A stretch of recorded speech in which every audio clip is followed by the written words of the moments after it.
میرے محترم بزرگوں دوستو، سمجھنے کی بات یہ ہے اور پوری امت اور انسانیت کو سمجھانے کی بات یہ ہے کہ اللہ تعالیٰ نے روئے زمین پر بسنے والے ہر ایک مرد اور ہر ایک عورت کی دنیا اور آخرت کے بنانے کے لیے اللہ نے اپنے پاس سے دین اتارا ہے، اور قرآن پاک میں اعلان فرما دیا ان الدین عند اللہ الاسلام۔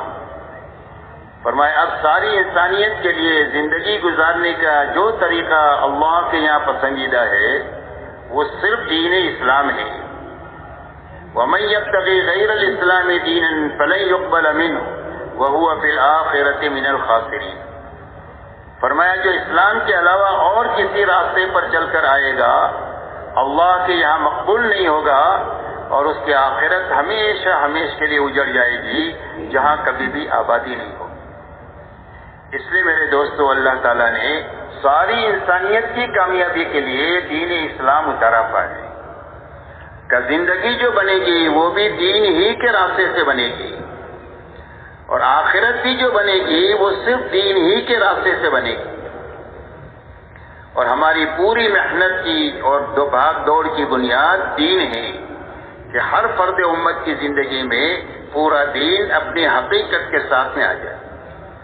تو اللہ تعالیٰ نے دنیا اور آخرت کے بنانے کے لیے دین اتارا ہے، اور اپنی سنت روئے زمین پر یہ جاری فرمائی ہے کہ جو کوئی بھی پوری دینداری کے ساتھ جیے گا اور دینداری پر مرے گا، اللہ اس کی دنیا بھی اچھے سے اچھی بنا دیں گے اور اس کی آخرت جنت کی شکل میں ایسی بنا دیں گے کہ جس کے بعد کبھی بھی بربادی نہیں ہوگی، ہمیشہ آباد ہی آباد رہے۔ اور جو بے دینی کے ساتھ زندگی گزارے، چاہے دنیاوی اعتبار سے کتنے ہی بڑے نقشوں کے مالک کیوں نہ ہو، اور جو بے دینی پر مرے تو اللہ نتیجتاً اس کی دنیا بھی اجاڑ دیں گے اور آخرت ایسی اجڑے گی جہنم کی شکل میں کہ اس کے بعد کبھی بھی آبادی نہیں ہوگی۔ یہ اللہ کی طرف سے ایسی پکی ٹھکی سنت ہے کہ جس میں کبھی بھی تبدیلی نہیں ہوگی۔ فَلَن تَجِدَ لِسُنَّتِ اللَّهِ تَبْدِيلًا وَلَن تَجِدَ لِسُنَّتِ اللَّهِ تَحْوِيلًا۔ فرمایا اللہ کی سنت کو کبھی بدلتا ہوا نہیں پائیں گے۔ اس لیے یہ سمجھنے کی ہے اور پوری امت اور انسانیت کو سمجھانے کی ہے کہ اللہ کے یہاں کامیابی کا سبب حقیقی صرف دین ہے۔ رہا دنیا میں جتنے اسباب ہیں جس میں روزی روٹی کی تلاش میں لوگ لگتے ہیں، تجارت ہے، کھیتی ہے، ملازمت ہے، مزدوری ہے، ڈاکٹری ہے، انجینئرنگ ہے، سائنس ہے، حکومت ہے، یہ جتنے اسباب ہیں، ایسا ہی دنیا میں جتنے اچھے برے حالات انسانوں پر آتے ہیں انفرادی اجتماعی طور پر، کبھی خوشی ہے، کبھی غمین ہے، کبھی بیماری ہے، کبھی تندرستی ہے، کبھی راحت ہے، کبھی تکلیف ہے، کبھی مالداری ہے، کبھی غریبی ہے۔ غرض یہ ہے کہ یہ جتنے حالات اور اسباب ہے اس کا تعلق نہ تو کامیابی کے ساتھ ہے اور نہ تو ناکامی کے ساتھ ہے۔ کوئی سبب کامیابی کے لیے نہیں ہے اور کوئی سبب ناکامی کے لیے نہیں ہے، کوئی بھی حال کامیابی کے لیے نہیں ہے اور کوئی حال ناکامی کے لیے نہیں ہے، بلکہ یہ جتنے اسباب اور حالات ہیں یہ صرف امتحان کے لیے ہے اور دنیاوی زندگی کے گزارے کے لیے ہے۔ اللہ تعالیٰ ہر ایک انسان کو چھوٹے بڑے سبب میں اپنے علم اور حکمت کے ساتھ رکھ کر یہ آزمانا چاہتے ہیں کہ اس سبب میں رہ کر یہ حکم کا پابند ہوتا ہے اور یہ طریقے کا پابند ہوتا ہے یا اپنے خواہش کے تابع ہو کر زندگی گزارتا ہے۔ جو حال بھی اللہ کی طرف سے آیا ہے اس حال میں یہ حکم پورا کرتا ہے یا اپنی خواہش پر چلتا ہے، اس امتحان کے لیے اللہ نے اسباب اور حالات کو پیدا کیا۔ ان اسباب اور حالات میں کامیابی اللہ کے دینے سے آئے گی اور اس میں ناکامی بھی اللہ ہی کے دینے سے آئے گی۔ کامیابی کے آنے کا راستہ ان اسباب میں اور حالات میں حکم کو پورا کرنا ہے اور نبی کے طریقے پر چلنا ہے، اور ناکامی کا راستہ خواہش پر چلنا ہے، منمانی پر چلنا ہے، اور دنیا میں جینے کے دو ہی راستے ہیں، تیسرا کوئی راستہ نہیں ہے۔ ایک راستہ حکموں والا راستہ ہے جو نبی لے کر دنیا میں تشریف لاتے ہیں، اور ایک راستہ خواہشات والا ہے، منمانی والا راستہ ہے۔ یہ فرعون کا، شداد کا، حامان کا، ابی یہ راستہ جہنم کا راستہ ہے، حکموں والا راستہ، طریقے والا راستہ، یہ کامیابی والا راستہ ہے اور یہ جنت والا راستہ ہے۔ اور اس بات کو اچھی طرح ساری انسانیت کو قیامت تک کے لیے سمجھانے کے لیے اللہ تعالیٰ نے قوموں کے اور افراد کے واقعات کو بیان فرمایا ہے کہ اللہ تعالیٰ نے حکومت دیا حضرت سلیمان علیہ السلام کو اور داؤد علیہ السلام کو، اور یہ دونوں اپنی حکومت میں رہ کر کامیاب ہو گئے دین کی بنیاد پر، اور اللہ ہی نے حکومت دیا فرعون اور نمرود کو، اور یہ فرعون اور نمرود حکومت میں رہ کر بے دینی کے راستے سے ناکام ہو گئے، اللہ نے ان کو اجاڑ دیا۔ مال حضرت عبد الرحمن ابن عوف کو اللہ نے عطا فرمایا، اور اتنا مال عطا فرمایا کہ جب ان کا انتقال ہوا ہے تو ان کی وراثت میں تقسیم ہونے کے لیے سونے کی اتنی اینٹیں تھی کہ اس کو وارثوں میں تقسیم کرنے کے لیے کاٹ کر کے وارثوں میں تقسیم کیا گیا تو کاٹنے والوں کے ہاتھوں میں چھالے پڑ گئے۔ اتنا مال دے کر اللہ نے ان کو مالداری میں چمکا دیا، اور ان 10 صحابہ میں سے وہ ہے جن کو اللہ کے نبی صلی اللہ علیہ وسلم نے دنیا ہی میں جنت کی بشارت عطا فرمائی۔ دوسری طرف اللہ نے قارون کو مال دیا، اور اس قارون نے مال میں بے دینی کا راستہ اپنایا تو اللہ تعالیٰ نے اس کو مال کے نقشے میں رہ کر زمین میں دھسا دیا، اور یہ قیامت تک زمین میں دھستا ہی چلا جائے گا۔ تجارت مہاجرین کے پاس تھی، اللہ تعالیٰ نے مہاجرین کو تجارت میں چمکا دیا، اور تجارت قوم شعیب کے پاس تھی، اللہ تعالیٰ نے قوم شعیب کو تجارت میں رکھ کر اجاڑ دیا۔ باغات انصار مدینہ کے پاس میں تھے رضی اللہ عنہم کے پاس، اللہ تعالیٰ نے ان کو باغات میں رکھ کر چمکا دیا، اور اتنی برکت مدینہ کے کھجور میں دیا کہ صدیاں بیت گئی ہے اور پوری دنیا کے لوگ کھا رہے ہیں، کھلا رہے ہیں، لے کر جا رہے ہیں، اور ابھی تک وہ ختم نہیں ہو رہی ہے، اس لیے کہ دین کی بنیاد پر اللہ نے ان کو باغات میں رکھ کر کے چمکا دیا۔ اور قوم سبا کو اللہ تعالیٰ نے باغات میں رہ کر اجاڑ دیا۔ ایک طرف وزارت حامان کے پاس میں ہی اللہ نے حامان کو وزارت میں رکھ کر اجاڑ دیا، اور ایک طرف وزارت حضرت یوسف علیہ السلام کے پاس ہے، اور یوسف علیہ السلام کو اللہ نے وزارت میں رکھ کر چمکا دیا۔ یہ دنیا کے سارے اسباب کا اللہ تعالیٰ نے انجام بیان فرمایا کہ یہ بڑے بڑے اسباب ہم نے دینداروں کو بھی دیے اور بے دینی کو بھی دیے۔ بے دینی والے بے دینی کے راستے سے ان اسباب میں اجڑ گئے، اور دیندار ان اسباب میں رہ کر دینداری کے راستے سے آباد ہو گئے۔ اس لیے بنیادی بات سمجھنے کی اور سمجھانے کی ہے کہ اللہ کے یہاں جو سبب بھی جس کو ملا ہے اس میں کامیابی کا راستہ صرف اللہ کا دین ہے۔ اس لیے میرے دوستو، دعوت اور تبلیغ کے راستے سے محنت کسی ایمان والے کو اس کے کاروبار کے چھوڑانے کی محنت نہیں ہے، یا اس کے گھر کے نظام کو اجاڑنے کی محنت نہیں ہے، بلکہ یہ محنت اس بات کی ہے کہ جو مسلمان جن شعبوں میں ہیں ان شعبوں میں رہتے ہوئے اللہ کے حکموں پر چلنے کی اور نبی کے طریقے پر چلنے کی طاقت پیدا کر لے۔ جب اپنے نبی کے طریقے پر یہ چل لے گا اور اللہ کے حکم کو اپنے اپنے شعبوں پر پورا کر لے گا تو ان شعبوں میں رکھ کر اللہ اس کو کامیاب کر دیں گے۔ جس طرح عبادت کے راستے سے کامیاب کریں گے ایسا ہی ان مشغلوں کے راستے سے بھی اس کو کامیاب کریں گے۔ اسی لیے حدیث پاک میں آتا ہے التاجر الصدوق الامین مع النبیین والصدیقین والشہداء والصالحین، فرمایا سچا اور امانتدار تاجر بڑا کام کرتا ہے، امپورٹ ایکسپورٹ کا کام کرتا ہے، کروڑوں خربوں میں کھیلتا ہے، لیکن امانت داری ہے، سچائی ہے، تو فرمایا قیامت کے دن اللہ اس کو نبیوں کے ساتھ، صدیقین کے ساتھ اور شہداء کے ساتھ اٹھائیں گے۔ اس کی تجارت دنیا نہیں ہے، دین ہے۔ اللہ اس دین کے راستے سے اور تجارت کے راستے سے اس کو یہ اونچا مقام آخرت میں عطا فرمائے۔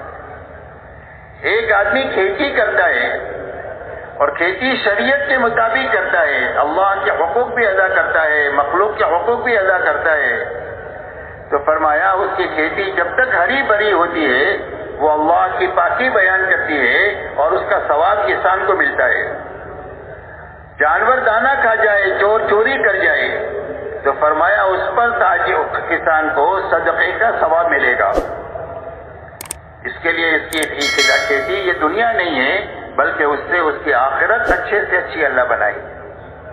ایک آدمی مزدور آدمی ہے، غریب ہے، اللہ تعالیٰ نے اس کے لیے مصلحت غربت میں رکھی ہے، اس لیے کہ اللہ جانتے ہیں کہ کس کے لیے مال مفید ہے، کس کے لیے غربت مفید ہے.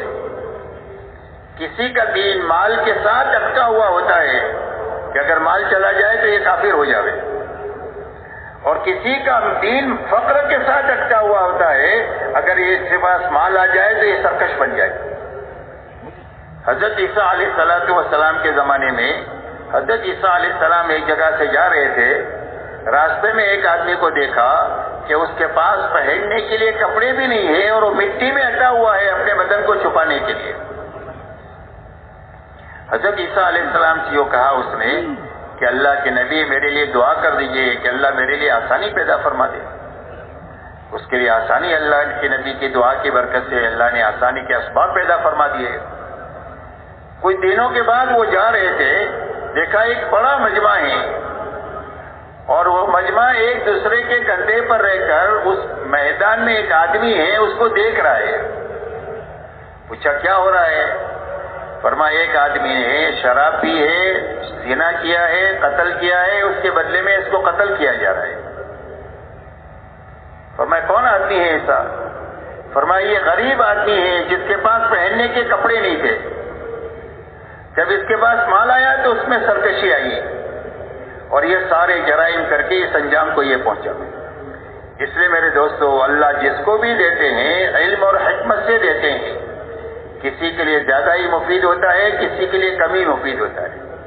لہذا ایک آدمی کو اللہ نے غریب بنایا ہے، روز محنت کرتا ہے، روز کھاتا ہے، لیکن حدیث پاک میں آتا ہے کہ وہ صبح میں جب مزدوری کے لیے نکلتا ہے اور شام کو مزدوری کر کے واپس آتا ہے، اللہ کے حق کو پہچانتا ہے اور مخلوق کے حقوق کو بھی پہچان کر کے اپنی مزدوری میں چلتا ہے، نہ مال میں چوری کرتا ہے نہ جان میں چوری کرتا ہے.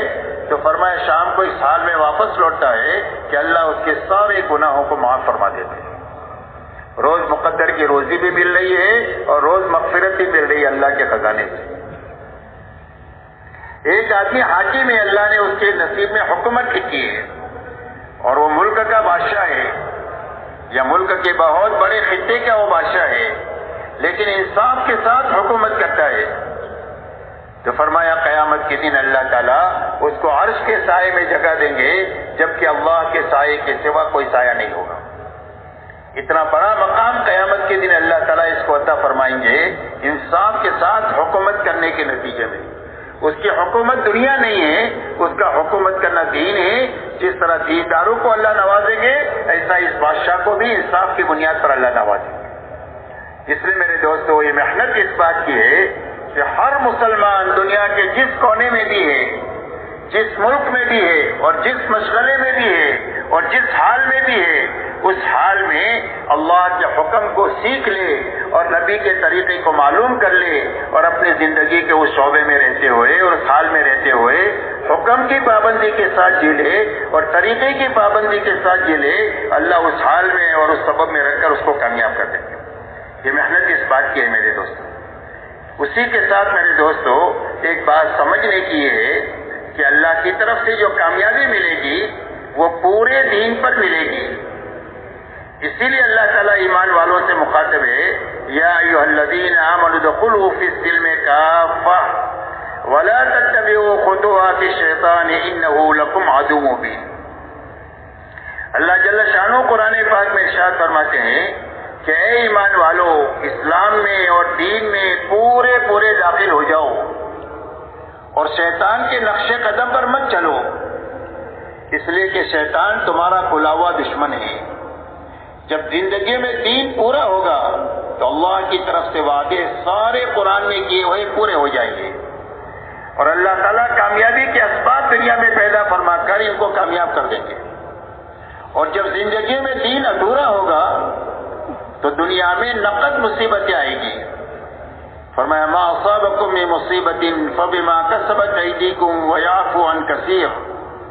اللہ فرماتے قرآن پاک میں جو مصیبت بھی تمہارے پاس آ رہی ہے وہ تمہارے ہاتھوں کے غلط کاموں کی وجہ سے آ رہی ہے اور بہت ساری غلطیاں تو وہ ہے جو اللہ تعالیٰ معاف فرما دیتے ہیں. فرمایا وَلَنُذِيقَنَّهُم مِّنَ الْعَذَابِ الْأَدْنَىٰ دُونَ الْعَذَابِ الْأَكْبَرِ لَعَلَّهُمْ يَرْجِعُونَ. اللہ فرماتے ہیں کہ بڑا عذاب جو موت سے شروع ہوگا اس سے پہلے دنیا میں چھوٹی چھوٹی تکلیف کی شکلیں ہم پیش کر کے دنیا میں اس لیے بھیجتے ہیں تاکہ اپنی غلط زندگی سے یہ توبہ کر کے اللہ کی طرف رجوع کرے. یہ بھی ایمان والوں کے حق میں رحمت ہوتا ہے کہ اللہ کی طرف رجوع کی توفیق مل جائے. اس لیے میرے دوستو دنیا میں جب دین ادھورا ہوگا تو دنیا میں نقد مصیبتیں آئیں گی. جو کوئی بھی مصیبت اس وقت میں دنیا میں نظر آ رہی ہے اپنی انفرادی اور اجتماعی زندگیوں میں اور اپنے چھوٹوں بڑوں کے اوپر وہ سارے حالات دنیا میں جو ہے یہ دین کی کمی کی وجہ سے. تو محنت اس بات کی ہے کہ ہر ایمان والے کی زندگی میں پورا دین آئے اور اپنے حقیقت کے ساتھ آئے. اسی لیے اللہ جل شانہ ہر ایمان والے مرد اور عورت سے یہ مطالبہ کرتے ہیں کہ اسلام میں اور دین میں پورے داخل ہو جاؤ اور شیطان کے نقش قدم پر مت چلو. شیطان تمہارا کھلا ہوا دشمن ہے. تو پورا دین پر داخل ہونے کے کیا معنی ہے؟ اللہ تعالیٰ نے 2 لائن کے احکامات عطا فرمائے ہیں. ایک کرنے کے لائن کے احکامات دیے ہیں اور ایک بچنے کے لائن کے احکامات دیے ہیں کہ یہ کرنا ہے یہ نہیں کرنا. کرنے کے جتنے کام بتائے ہیں ان سارے کاموں کو کرنا اور جتنی بچنے کی چیزیں ہیں ان ساری چیزوں سے بچنا یہ پورا دین ہے. اسی لیے علماء یہ فرماتے ہیں کہ اس آیت کریمہ کے شان نزول کے بارے میں مفسرین نے یہ لکھا ہے کہ آیت اتری ہے حضرت عبداللہ ابن سلام رضی اللہ تعالیٰ عنہ کے بارے میں جو اسلام سے پہلے ایک سچے آسمانی مذہب کے ماننے والے تھے.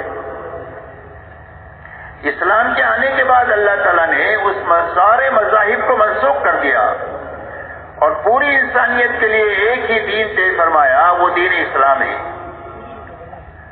اس مذہب میں جس کے وہ ماننے والے تھے اس میں اونٹ کا گوشت کھانا منع تھا. ان کے دل میں یہ بات آئی کہ اب میں نے اسلام قبول کر لیا ہوں، اسلام میں اونٹ کا گوشت کھانا حلال ہے، فرض واجب تو نہیں ہے. اگر میں نہ کھاؤں تو میرا اسلام پر بھی عمل ہو جائے گا اور پہلے مذہب کو جس کو میں مانتا تھا اس پر بھی عمل ہو جائے گا. ایسے اچھے جذبے سے ایک مباح چیز کو چھوڑ دیا. کوئی فرض نہیں چھوڑا، کوئی واجب نہیں چھوڑا، کوئی گناہ کا کام نہیں کیا، ایک مباح چیز کو چھوڑ دیا. مباح اسی چیز کو کہتے ہیں کہ جس کرو تو بھی ٹھیک ہے، نہ کرو تو کوئی بات نہیں. اس پر اللہ کی طرف سے قرآن میں آیت اتر رہی ہے کہ اے ایمان والو اسلام میں پورے داخل ہو جاؤ اور شیطان کے نقش قدم پر مت چلو، اس لیے کہ شیطان تمہارا کھلا ہوا دشمن ہے.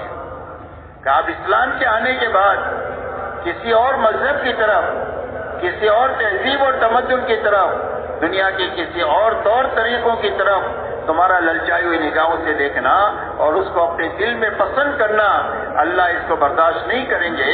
اس لیے کہ ہم نے دین تمہارے پر پورا اتار دیا ہے. الیوم اکملت لکم دینکم واتممت علیکم نعمتی ورضیت لکم الاسلام دینا. ہم نے دین پورا تمہارے لیے اتار دیا ہے اور اپنی نعمتوں کو تمہارے پر تمام کر دیا ہے اور ہم نے دین اسلام تم کو پسند کر کے دیا ہے. اب ادھر ادھر تانگ جان کی اجازت نہیں کہ بھائی مجمع جاگ رہا ہے کہ سو رہا ہے. جاگ رہا ہے ماشاءاللہ. لیکن یہاں پر میں اوپر بیٹھا ہوں نا، مشورے سے مجھے اوپر بٹھایا ہے تو نظر آتا ہے کون جاگ رہا ہے کون سو رہا ہے. تو اس کے لیے آپ حضرات سے ہماری درخواست ہے کہ بھئی آنکھیں کھولیں اور جاگ کر پوری بات سنیں. پوری بات سننا ضروری ہے. ہر مجلس کا رنگ الگ ہوتا ہے، ہر مجلس میں ضروری باتیں الگ ہوتی ہیں. وہ ساری مل کر اجتماع کے ختم پر کام کی ایک شکل ذہنوں میں بنے گی اور اگر مجلس سے ایسی ضائع ہو گئی تو پھر اخیر میں جا کر جیسے آئے تھے ایسا ہی واپس ہو جائے. اس لیے ایک بڑے کام کے لیے ہم سب جمع ہوئے ہیں اور اتنا بڑا انتظام ایک بڑے کام کے لیے ہے اور کام یہ ہے کہ ہماری زندگی مقصد پر آئے کہ اللہ تعالیٰ نے ہم کو دنیا میں کیوں پیدا کیا اور مقصد دین ہے. دین کی محنت ہے، عبادت ہے اور دعوت ہے. اللہ کے کلمے کو زندگی میں لانا ہے اور پوری دنیا میں زندہ ہو جائے، اس کی محنت ہے، یہ ہماری زندگی کا مقصد ہے، اسی کے لیے اللہ نے دنیا میں ہم کو پیدا کیا ہے۔ اس لیے میرے محترم بزرگوں دوستو، یہ محنت دعوت اور تبلیغ کی اس بات کی ہے کہ ہر ایمان والے کی زندگی میں پورے دین پر چلنے کی طاقت پیدا ہو جائے، اس لیے کہ معلومات کی کمی نہیں ہے اور دین پر چلنے کی وسائل کی کمی نہیں ہے۔ مسجد بھی ہے، مدرسہ بھی ہے، علماء کرام بھی ہے، ہر زبان میں دینی کتابیں بھی ہے، سارے وسائل ہیں دین پر چلنے کے، اور معلومات بھی ہے کہ یہ فرض ہے، یہ واجب ہے، یہ حلال ہے، یہ حرام ہے، لیکن اندر میں طاقت نہ ہونے کی وجہ سے زندگیوں میں اس پر عمل نہیں ہے۔ اچھے سے اچھا بیج ہے لیکن زمین میں استعداد نہیں ہے بیج اگانے کی، جس کے نتیجے میں کتنا بھی اچھا بیج آپ ڈالیں گے تو اگے گا نہیں۔ اس لیے میرے دوستو، یہ پوری امت میں طاقت پیدا کرنے کا کام ہے کہ فرائض پر کھڑا ہونے کی طاقت پیدا ہو جائے اور حرام سے بچنے کی طاقت پیدا ہو جائے، اور ہر ایمان والے کو اپنی دینی کمی کا پتہ لگ جائے کہ میری زندگی میں بڑی خامیاں ہیں اور میری زندگی میں بڑی کمزوریاں ہیں، اور یہ کمزوری دور ہونی چاہیے اور موت سے پہلے دور ہونی چاہیے، اور یہ خامیاں دور ہونی چاہیے اور موت سے پہلے دور ہونا چاہیے، ورنہ موت کے بعد اتنا پچھتانا پڑے گا کہ آدمی خون کے آنسو روئے گا لیکن اس کے آنسوؤں کا پوچھنے والا کوئی نہیں۔ تو یہ خامی کا پتہ چلے اور کمزوری کا پتہ چلے، اس کے لیے تبلیغ ہے، اسی لیے نکلنے کے لیے کہا جاتا ہے کہ اللہ کے راستے میں نکل کر اپنے چہرے کو صحابہ کے آئینے میں دیکھے تاکہ ہماری کمی کا پتہ چلے۔ آج ہماری غلطی یہ ہے کہ ہم دین کے معاملے میں اپنے سے نیچے والوں کو دیکھنے کے عادی ہیں اور دنیا کے معاملے میں اپنے سے اوپر والوں کو دیکھنے کے عادی ہیں۔ 100 پتی 1000 پتی کو دیکھتا ہے اور 1000 پتی لکھ پتی کو دیکھتا ہے، لکھ پتی کروڑ پتی کو دیکھتا ہے، کروڑ پتی ارب پتی کو دیکھتا ہے، ارب پتی کھرب پتی کو دیکھتا ہے، اور کھرب پتی ملک والے کو دیکھتا ہے، اور چھوٹا ملک والا بڑے ملک والے کو دیکھتا ہے۔ تو ہر آدمی دنیا کے معاملے میں اوپر دیکھ رہا ہے، تو جتنا کچھ بھی اللہ نے اس کو دیا ہے اس کو کم ہی لگ رہا ہے اور ناشکری کی کیفیت کے ساتھ زندگی گزر رہی ہے، اس لیے کہ اوپر دیکھنے کی عادت ہے۔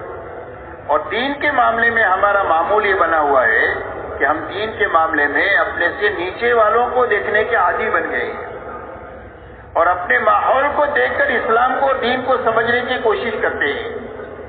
اس کے لیے آدمی پر اپنی غلطی واضح نہیں ہوتی ہے بلکہ آدمی کو دھوکہ لگ جاتا ہے کہ میں بھی تو دیندار ہوں، اور اس کی وجہ یہ ہے کہ دین کے معاملے میں اپنے سے کمتر لوگوں کو ہم دیکھتے ہیں۔ ایک آدمی 5 وقت کا نمازی ہے تو وہ 3 وقت والے کو دیکھتا ہے کہ میں تو الحمدللہ 5 وقت کا نمازی ہوں، بہت سارے مسلمان صرف 3 ہی وقت کے پڑھتے ہیں، میں تو ان سے بہت اچھا ہوں۔ اور 3 وقت والے جمعہ والوں کو دیکھتے ہیں کہ ہم تو 3 وقت کی پڑھتے ہیں، بہت سارے مسلمان صرف جمعہ مسجد میں آتے ہیں، اور جمعہ والے ان کو دیکھتے ہیں جو جمعہ بھی نہیں پڑھتے، بولے بہت سارے مسلمان تو وہ ہے جو جمعہ بھی نہیں پڑھتے، ہم تو جمعہ کی نماز تو پڑھ لیتے ہیں، ہم تو بہت اچھے ہیں۔ اور جو جمعہ کی نماز بھی نہیں پڑھتے ہیں وہ دیکھتے ہیں ان کو جو شرابی کبابی ہیں، کہ ہم نمازی تو نہیں پڑھتے ہیں باقی ہم شرابی کبابی تھوڑی ہے۔ بہت سارے مسلمانوں کو دیکھو پتہ نہیں کن غلطیوں میں ہیں، آپ تو ان کو جا کر کے سمجھاؤ ہم تو بہت اچھے لوگ ہیں۔ اور اگر ان کے پاس آپ جاؤ تو کہیں گے کہ کلمہ تو ہم پڑھتے ہیں، جنت تو ہماری ہے۔ آپ تو ان لوگوں کو جا کر کے دعوت دو جو کو کلمہ نہیں جانتے اور کلمے والے نہیں ہیں، ہم تو ان سے بہت اچھے ہیں۔ تو جو جس بے دینی میں ہے اس کو اپنی بے دینی کا کمی کا پتہ نہیں، اور جب دینی کمی کا پتہ نہیں ہے تو اس کے دور کرنے کی فکر بھی نہیں ہے۔ حالانکہ میرے دوستو یہ بے فکری بہت اچھی بات نہیں ہے، یہ بے فکری بالکل خالی ہونے کی علامت ہے کہ اندر کچھ نہیں ہے، ورنہ جب جیب میں پیسہ ہوتا ہے تو آدمی کو فکر ہوتی ہے کہ کوئی اڑا نہ لے جائے۔ صحابہ کے بارے میں ہر وقت میں وہ اپنے دین کے بارے میں فکر مند تھے۔ ایک تابعی فرماتے ہیں کہ میری 30 صحابہ سے ملاقات ہوئی، ان سب کو میں نے روتے ہوئے پایا اور وہ سارے اپنے اوپر نفاق کا ڈر کرتے تھے کہ کہیں اب منافق نہ ہو۔ صحابیت کے مقام پر کوئی دنیا کا بڑے سے بڑا ولی پہنچ نہیں سکتا اس مقام کے لوگ اپنے بارے میں فکر مند تھے کہ کہیں ہماری نفاق پر موت نہ آئے۔ اس لیے میرے محترم دوستو، دعوت اور تبلیغ کی محنت اس بات کی ہے کہ ہر آدمی اپنے اس غلط ماحول سے نکل کر ایک پاکیزہ ماحول میں آ کر اپنے چہرے کو صحابہ کے آئینے میں دیکھے، تاکہ اس کی زندگی میں شکر اور صبر کی کیفیت پیدا ہو۔ اللہ والے یہ فرماتے ہیں کہ آدمی صابرین اور شاکرین میں سے ہو نہیں سکتا۔ اللہ تک پہنچنے کے یہ دو راستے ہیں، ایک شکر کا ہے اور ایک صبر کا ہے، لیکن صابرین اور شاکرین میں سے ہو نہیں سکتا ہے جب تک دنیا کے معاملے میں اپنے سے نیچے نہیں دیکھے اور دین کے معاملے میں اپنے سے اوپر نہ دیکھے۔ اور جب یہ دین کے معاملے میں اپنے سے اوپر دیکھے گا اور دنیا کے معاملے میں نیچے دیکھے گا تو اللہ اس کو صبر بھی دیں گے، شکر بھی دیں گے، اور ان دونوں راستوں سے اللہ تک یہ پہنچے۔ اس لیے میرے دوستو، یہ محنت اس بات کی ہے کہ ہر ایمان والا اپنے غلط ماحول سے، جہاں غلط دیکھنے کا عادی بن چکا ہے، وہاں سے نکل کر کے ایک پاکیزہ ماحول میں آئے جو مسجد کا ماحول ہے، اور وہاں پر 24 گھنٹے اعمال کی ایک فضا ہوتی ہے۔ اس فضا میں آ کر کے اپنے اندر میں پورے دین پر چلنے کی طاقت پیدا کرے۔ جب طاقت پیدا ہو جائے گی تو زندگی میں دین آ جائے گا۔ حضور صلی اللہ علیہ وسلم نے پوری امت میں پہلے محنت کر کے طاقت پیدا کیا حکموں پر چلنے کی، اور جب حکم پر چلنے کی طاقت پیدا ہو گئی، اب اللہ کی طرف سے جو احکامات آئے وہ سارے احکامات پر عمل جو ہے وہ آسان ہے۔ اس لیے میرے دوستو، اپنی زندگی کو صحابہ کے آئینے میں دیکھنے کے لیے تبلیغ ہے کہ ہر آدمی اللہ کے راستے میں نکل کر اپنے آپ کو صحابہ کے آئینے میں دیکھے، اس لیے کہ حق مقید ہے آپ کے ساتھ اور آپ کے صحابہ کے ساتھ۔ حضور صلی اللہ علیہ وسلم سے پوچھا گیا کہ حق کیا ہے؟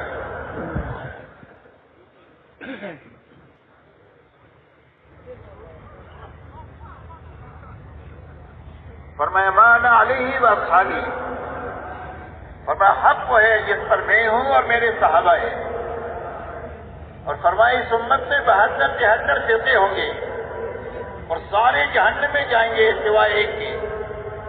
فرمایا کون جنت میں جائے گا؟ فرمایا جو میرے نقش و قدم پر ہے اور میرے صحابہ کے نقش و قدم پر ہے وہ جنت میں جائے گا۔ اس لیے میرے محترم دوستو، حضور پاک صلی اللہ علیہ وسلم نے اپنی ذات کو اور صحابہ کو حق کا معیار بنایا ہے کہ قیامت تک کسی کو حق سمجھنا ہے اور دین سمجھنا ہے اور دین کی محنت کا صحیح سمجھنا ہے تو اس کے لیے نمونہ حضور صلی اللہ علیہ وسلم اور صحابہ کی جماعت ہے، اور اس جماعت کی زندگی سے سمجھ کر اپنی زندگی تک وہاں تک جانے کی محنت میں لگاتے رہنا ہے اور کرتے ہوئے جینا ہے، کرتے ہوئے مرنا ہے۔ جب اس کو منزل بنا کر چلنا شروع کریں گے تو یا تو اللہ پہنچا دیں گے، اور اگر نہیں پہنچ سکے راستے میں مر گئے تو اللہ تعالیٰ اس پہنچے ہوئے لوگوں کے ساتھ حشر فرما دے گا۔ حدیث پاک میں آتا ہے کہ ایک آدمی نے قرآن کا حفظ شروع کیا، حافظ بننے سے پہلے مر گیا تو اللہ اس کو حافظ اٹھائیں گے۔ ایک آدمی کراچی سے حج کے لیے نکلا اور ایئرپورٹ پر ہی انتقال ہو گیا احرام کی حالت میں، تو اللہ اس کو حاجی اٹھائیں گے۔ ہم صحابہ کو اپنی منزل بنا کر کے دنیا میں چلتے رہیں گے، کام کرتے رہیں گے، اللہ سے مانگتے رہیں گے تو یا تو اللہ وہاں تک پہنچا دیں گے، اور اگر نہیں پہنچ سکے راستے میں مر گئے تو اللہ کی ذات سے امید کی جا سکتی ہے کہ اللہ ان کے ساتھ حشر فرما دے۔ اسی لیے مولانا الیاس صاحب رحمۃ اللہ علیہ سے پوچھا گیا کہ آپ اس محنت سے کیا چاہتے ہیں؟ فرمایا میں اس محنت سے یہ چاہتا ہوں کہ حضور صلی اللہ علیہ وسلم امت کو جہاں پر چھوڑ کر گئے تھے دوبارہ امت یا امت کا ایک حصہ وہاں تک پہنچ جائے جہاں پر حضور صلی اللہ علیہ وسلم امت کو چھوڑ کر گئے تھے۔ ہماری تبلیغ کی منزل صحابہ ہے، ہم اس زندگی تک جانے کی محنت اور کوشش میں لگے ہوئے ہیں جس زندگی پر حضور صلی اللہ علیہ وسلم نے 100% صحابہ کو اٹھایا تھا۔ اب صحابہ میں کیا تھا؟ فرمایا 100% صحابہ میں دو بنیادیں ایک ساتھ پائی جاتی تھی۔ ایک تو پورا دین اپنی حقیقت کے ساتھ پایا جاتا تھا کہ جو قرآن میں ہے وہ زندگی میں ہے۔ کانوا کتاب اللہ یمشون علی الارض، فرمایا زمین پر اللہ کی چلتی پھرتی کتاب تھی، جو کرنے کے لیے کہا وہ زندگی میں ہے، جس سے بچنے کے لیے کیا اس کی زندگی بچی ہوئی ہے. جن صفات سے متصف ہونے کے لیے اللہ نے قرآن میں فرمایا ہے اس صفات سے زندگی متصف ہے، اور جس صفات سے دور رہنے کا حکم دیا ہے ان صفات سے اپنی زندگی کو بچائے ہوئے ہے. وہ کتاب قرآن کا نمونہ تھے جو زمین پر چل چلے. ایک مرتبہ ایک غیر مسلم نے کہا کہ تمہارا قرآن کہاں ہے؟ ایک صحابی کے اندر اشارہ کر کے فرمایا ھذا کتاب اللہ یمشی علی الارض، فرمایا اللہ کی کتاب ہے جو زمین پر چل پھر رہی. تو ایک تو پورا دین اپنی حقیقت کے ساتھ زندگی میں تھا، اور زندگیوں میں دین پورا آئے گا تو اللہ کے وعدے پورے ہوں گے. اللہ تعالیٰ نے قرآن پاک میں بڑے بڑے وعدے کیے اس امت کے لیے. کہا اس امت کو ہم کیا دیں گے؟ فرمایا سربلندی دیں گے. فرمایا اس امت کو کیا دیں گے؟ فرمایا محبتیں دیں گے آپس میں. کہا اس امت کو کیا دیں گے؟ کیا اس کو خلافت دیں گے؟ کہا اس امت کو کیا دیں گے؟ فرمایا دین کو، ان کے دین کو قوت دیں گے کہ دنیا کے سارے شعبوں پر قرآن کا راج ہوگا، منمانی کا اور نفسانیت کا راج نہیں ہوگا، بلکہ جو قرآن کہے گا ایسی زندگی کے مطابق حکومتیں بھی ہوگی، مزدوری بھی ہوگی، تجارت بھی ہوگی اور کھیتی بھی ہوگی. ہر آدمی اپنی ذاتی زندگی میں اور اجتماعی زندگی میں قرآن کے حکموں کا پابند بن کر کے جیے گا. ایسی قوت ہم دین کو عطا فرمائیں گے اور ان کے خوف و ہراس کو امن سے بدل دیں گے. ان کے خوف و ہراس کو امن سے بدل دیں گے. دنیا کی زندگی کو پاکیزہ زندگی عطا فرما دیں گے اور آخرت جنت کی شکل میں ان کی بنا دیں گے، جس کے بعد کبھی وہاں سے نکلنا نہیں چاہیں گے، کبھی وہاں سے ان کو نکالا نہیں چاہیں گے. اس لیے میرے محترم بزرگوں دوستو، ایک تو 100% صحابہ میں پورا دین اپنی حقیقت کے ساتھ پایا جاتا تھا. دوسری بات صحابہ میں یہ تھی کہ 100% صحابہ نے اپنی جان اور مال کو اللہ کے دین کی محنت کے تقاضوں کے مقابلے میں بے قیمت بنایا تھا. کہ ہماری جان کی اور ہمارے مال کی کوئی بھی قیمت نہیں ہے اللہ کے مقابلے میں، اللہ کے حکم کے مقابلے میں، اور اللہ کے بھیجے ہوئے نبی کے طریقے کے مقابلے میں ہماری جان مال کی کوئی قیمت نہیں ہے. ایک جان لگانے کا تقاضا ہے تو ایک جان لگائیں گے، خوشی خوشی لگائیں گے. اور گھرانہ لگانے کا تقاضا ہے تو گھرانہ لگائیں گے. برادری لگانے کا تقاضا ہے تو برادری کو اللہ کے نام پر لگائیں گے. اور اگر پورے ملک کو لگانے کا تقاضا پڑے تو پورے ملک کو اللہ کے نام پر اور اللہ کے حکم پر لگائیں گے، اس لیے کہ اللہ بڑے اور اللہ کا حکم بڑا. ایسا ہی ہمارا مال ہماری نگاہوں میں بے قیمت ہے. مسلمان کا مال تو بہت قیمتی ہے. اگر یہ نماز پڑھ رہا ہو اور کوئی چوری کر جائے تو حکم یہ ہے کہ اپنی نماز کو توڑ کر اپنے مال کو یہ بچا لے. مسلمان کا مال تو بہت ہی قیمتی ہے، لیکن اللہ کے دین کا تقاضا آ جائے، اللہ کا حکم آ جائے تو اس کے لیے ہماری جان بھی حاضر ہے، ہمارا مال بھی حاضر ہے. ایک بھی لگا سکتے ہیں، 1000 بھی لگا سکتے ہیں، اور جھاڑو مار کر پورا لگانے کا تقاضا ہے تو پورا بھی لگا سکتے ہیں. یہ دو باتیں 100% صحابہ میں تھی، اور دعوت کی محنت سے پوری امت پر محنت کر کے یہ دو بنیادیں امت میں زندہ کرنے کی محنت ہے. جب ایک مجمع امت کا ایسا بن جائے گا جس میں یہ دو بنیادیں زندہ ہوگی تو اللہ اس مجمع سے وہ کام لے لیں گے جو کام اللہ نے صحابہ سے لیا. اگر یہ تھوڑے ہوں گے تو اللہ اپنے لشکروں کو ان کے ساتھ کر کے اللہ زیادہ کر دیں گے، اور اگر یہ کمزور ہوں گے تو اللہ اپنے قوت ان کے ساتھ ملا کر ان کو قوی بنا کر کے اللہ وہ کام لے لیں گے، اور دنیا کی کوئی طاقت ان کے بیچ میں آ نہیں سکتی ہے، ان کو روڑا اٹکا نہیں سکتی ہے. اللہ اپنی قدرت سے کام کریں گے اور اس مجمع کے ذریعے سے کریں گے جن میں یہ دو بنیادیں زندہ ہوں. اس لیے میرے محترم دوستو، ایک بڑا کام ہے جو ہمارے زمانے میں ہو رہا ہے. اس کام کو اچھی طرح سمجھنا ہے اور اچھی طرح کرنا ہے. اچھی طرح کرنے ہی سے آدمی بنے گا، صرف پھرنے سے بنے گا نہیں. زمین میں گٹلی صحیح رکھنا یہ ہمارے ذمہ ہے، درخت اللہ بناتے ہیں. نطفے کو صحیح جگہ پہنچانا یہ انسان کے ذمہ ہے، انسان اللہ بناتے ہیں. ایسا ہی تبلیغ کا ایک کام ہے اور اس کی بہت ساری بنیادیں ہیں. جن بنیادوں کے ساتھ یہ تبلیغ ہے، جب یہ ان بنیادوں کے ساتھ یہ تبلیغ ہوگی تو اللہ سب سے پہلے اس محنت میں لگنے والے کو اللہ توبہ دیں گے، پچھلی زندگی پر ندامت عطا فرمائیں گے، اور اگلی زندگی میں صحیح چلنے کا عزم اور ارادہ عطا فرمائیں گے.